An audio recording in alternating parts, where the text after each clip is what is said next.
Total video এই পাশে তো আমরা কে পান লাগে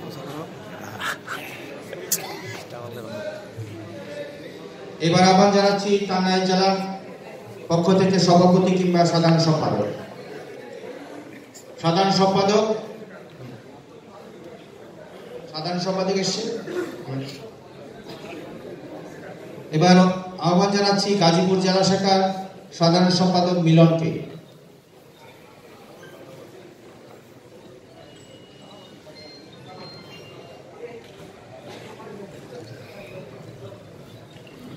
গাজীপুর জেলা শাখার মিলনকে উপস্থিত আছে এখানে? আর কে আছে গাজীপুর জেলা শাখার? কে আছে? তোমার ডেজিগনেশন কি, পদবি কি? সাংস্কৃতিক সম্পাদক তোমার নাম কি? লাইভে আছেন নাকি? মির্জা মনিরুল হক সাংস্কৃতিক সম্পাদক, সে গাজীপুর জেলা শাখার পক্ষ থেকে। আমি আপনাকে একটু বুঝাই দিই। এবার আসবে হবিগঞ্জ জেলা শাখার সভাপতি নির্মল মোদক এসছে। নির্মল মোদক না হলে হবিগঞ্জ জেলা শাখার শ্রীবাস আচার্য এসছে বোধ হয়। আপনারা কি আছেন?